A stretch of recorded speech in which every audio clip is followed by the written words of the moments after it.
Why do we keep falling for the rat race? Like many other things, we choose our jobs to please others, mainly our parents. But what do we want for ourselves?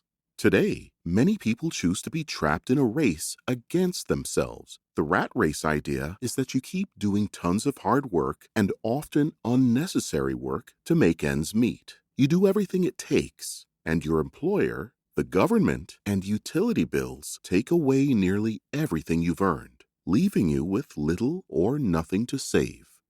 The rat race is an endless quest where you must work hard to catch up with bills and taxes.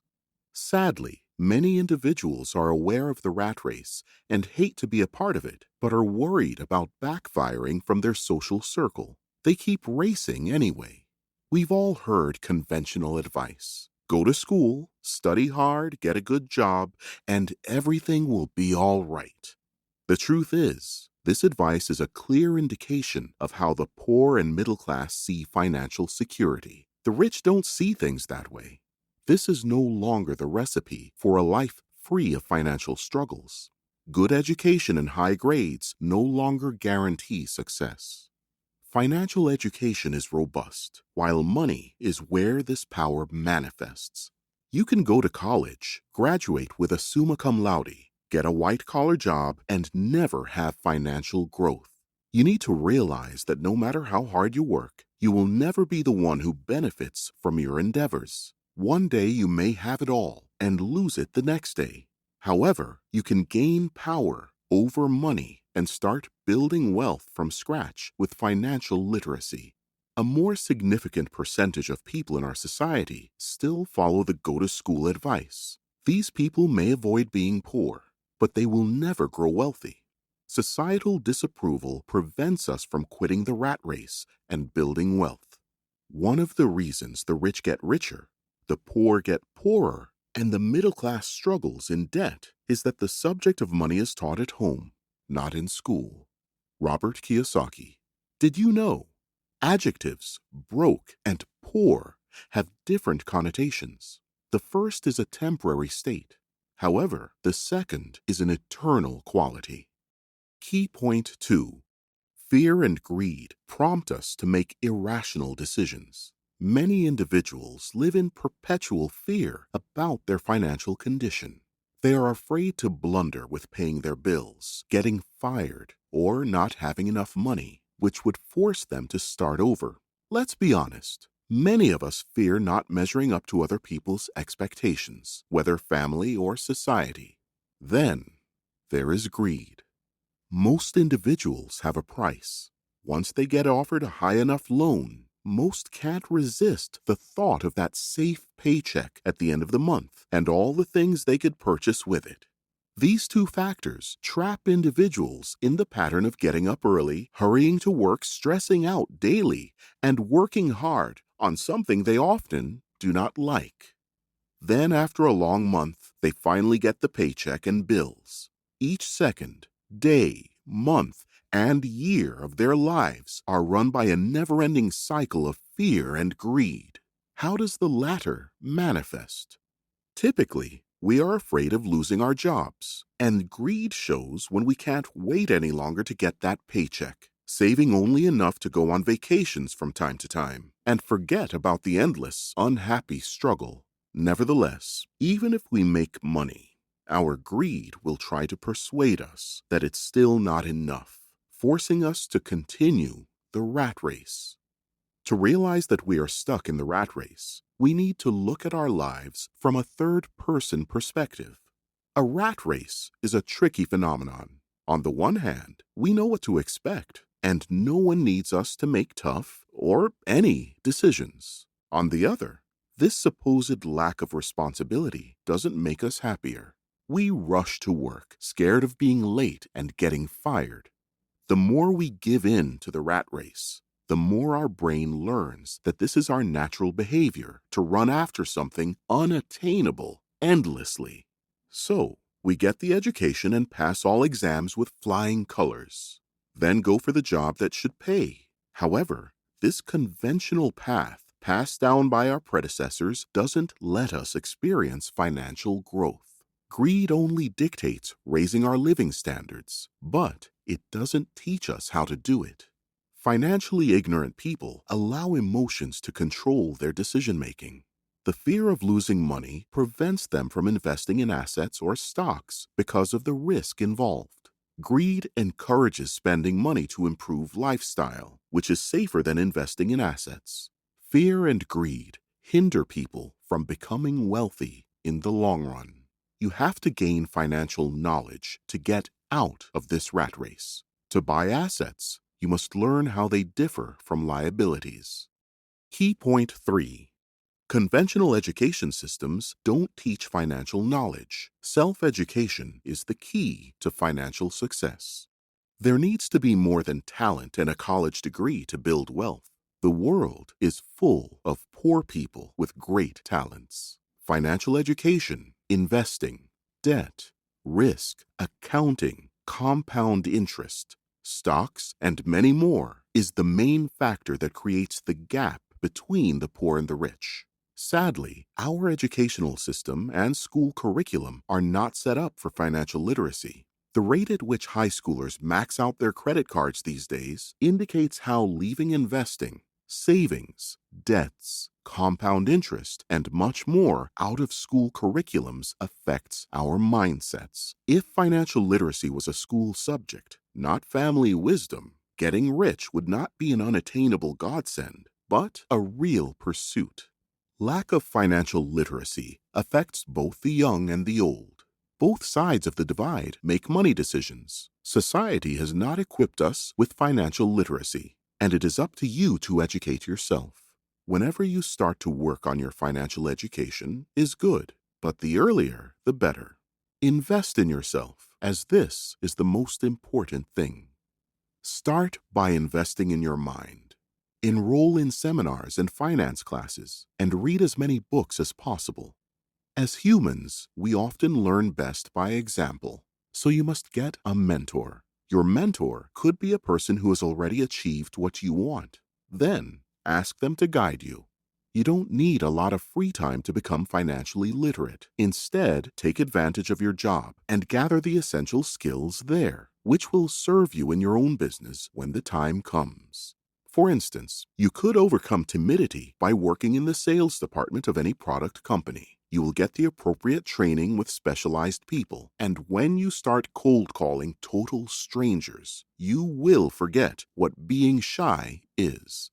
Key point 4. If you want to build wealth, you must be willing to take risks. You need to start doing things differently to change your financial situation. And knowing how to handle risks is the biggest change you need to make. Financially successful people are risk takers. They don't fear risks, but have a developed and uncanny ability to manage and get the best of them. Taking a risk isn't about keeping your money in the bank. It means investing in stocks and bonds. It is riskier than your usual bank savings, but they generate more income quickly. Investing in stocks and bonds generates more income in a short amount of time. The truth is that the disposition to take risks distinguishes the wealthy. While the rich are predisposed to take risks, the poor and middle class tend to play it safe.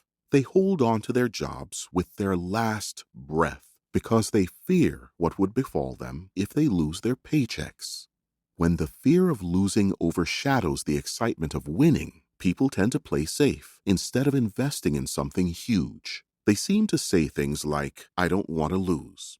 But in reality, losing is inevitable. As you progress to victory, losing is inevitable.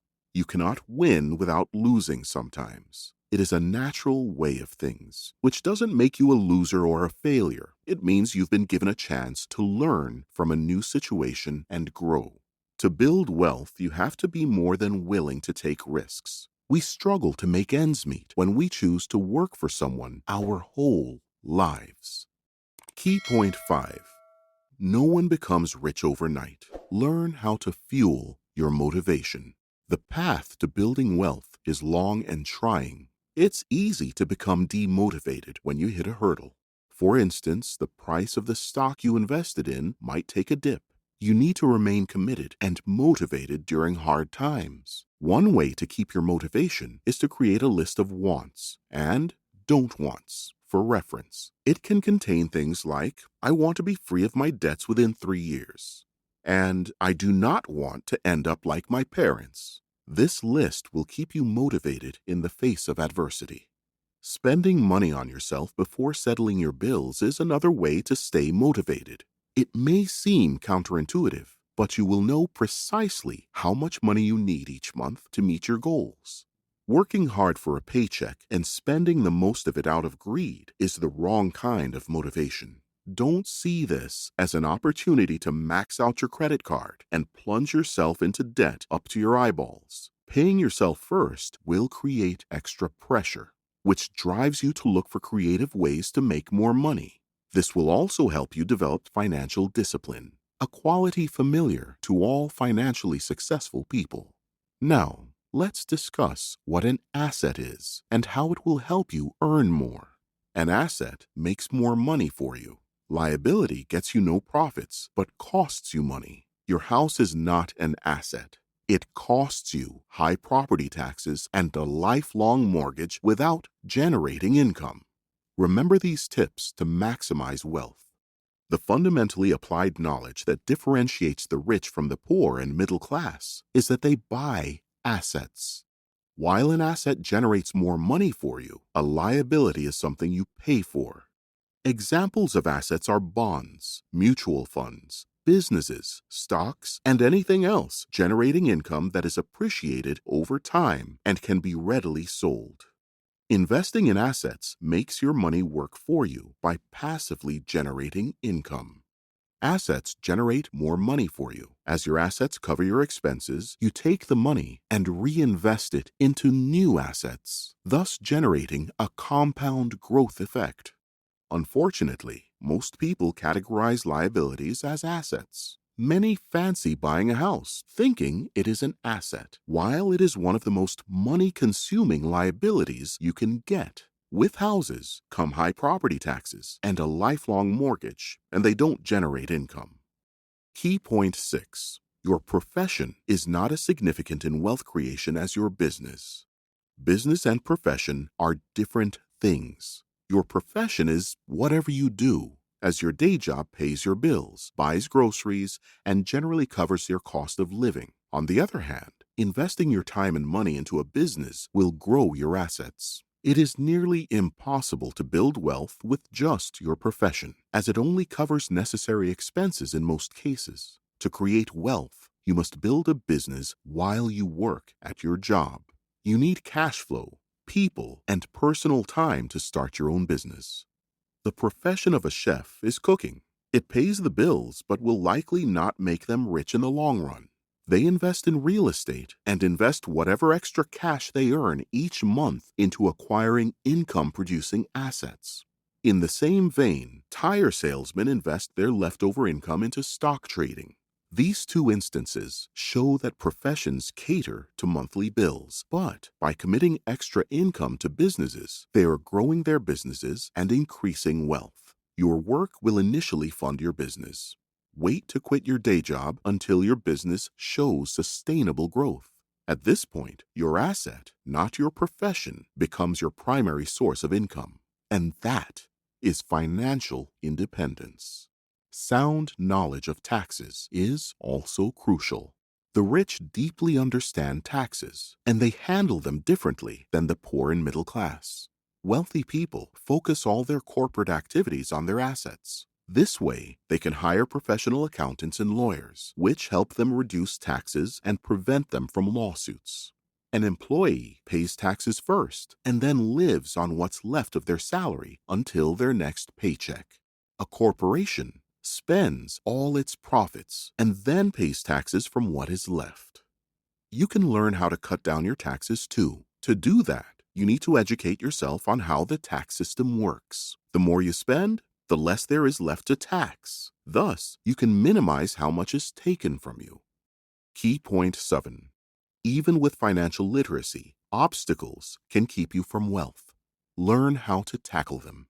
When you educate yourself on finances, you can still face roadblocks to success. The 5 main reasons why financially literate people fail are fear, cynicism, laziness, bad habits, arrogance. Fear. Robert Greene explains that he has never met a wealthy person who hadn't experienced losing money. But almost all poor people he met have never lost a cent. The lesson is clear. Becoming rich is synonymous with learning to take risks and minimizing the fear of them. Winners are inspired by failure, while losers are defeated by it. When faced with failure, winners will only work harder. Losers cannot handle losing, which is why they give up. Handling failures by learning from them is a secret all winners know, but losers don't. Most people struggle financially because they play not to lose instead of playing to win. Robert Kiyosaki. Cynicism. People's doubts and uncertainties keep them poor. Technically, getting out of the rat race is very easy, but doubts keep rat racers paralyzed. Instead of analyzing as winners do, the cynics prefer to criticize. Their critique blinds them from seeing the opportunities. Many never get rich because the fear of losing money outweighs the joy of getting it. Laziness. Counterintuitively, staying busy is the most common form of laziness. Busying ourselves with numerous activities and errands is the way to avoid facing our fears. Deep down, we all anticipate this simple truth. That's why we often get annoyed if someone reminds us of that fact. We don't have the time to cater to our wealth, health, and loved ones. Bad habits. Education is not the only factor that defines success. The latter consists of certain habits. The rich will always work on themselves. They invest in themselves first. Start building habits that bring you closer to your goals. Acquire a positive habit of reading every day. Also, exercise daily to strengthen your physical health. Find the time for the things that matter. Arrogance. Arrogant people often lose money due to their ignorance. They believe that if they don't know something, it's not important. When you start pursuing success, you must make humility a priority. If you are humble enough, you can learn something from each person that crosses your path and every situation you encounter. The phrase, "I can't afford it," turns off your brain, whereas the question, "What do we need to do to afford it?" opens up possibilities, excitement, and dreams. Conclusion. Our education system needs to teach financial literacy, so it's totally up to you to develop yourself. Building wealth will become easier and achievable if you learn to think like the rich and understand how the financial world operates. Never hesitate to invest in developing your mind. Our mind is the most crucial asset. With its help, we can generate great wealth. Many things hold us back in our pursuit of getting rich, and the lack of money is not our worst enemy. Unlike our false visions and misconceptions about how to become wealthy, the biggest one is the idea that we must work ceaselessly for someone else. However, harder work only pays if we learn to work for ourselves. A valuable piece of advice Robert Kiyosaki gives is that we should understand the difference between liabilities and assets. The former requires regular investment, whereas the latter generates money for you. Moreover, we need to get familiar with how this taxation system works and follow big corporations' example regarding their earning, spending, getting taxed cycle. Determined to succeed in getting rich, we need to keep in mind that fear, cynicism, laziness, arrogance, and bad habits will get us nowhere, even if we learn to allocate our money the best way. Try this. Reduce your liabilities and unnecessary expenses and get some assets. The wealthy worry about asset columns, not income statements. Start thinking like the rich and focus on building your asset columns. Investing in real estate is an excellent path toward financial independence. If you get the opportunity to invest in real estate, take it. Connect with successful people in the business you are interested in and learn as much as you can from them. Money comes and goes, but educating yourself on finances will make it possible to start building wealth.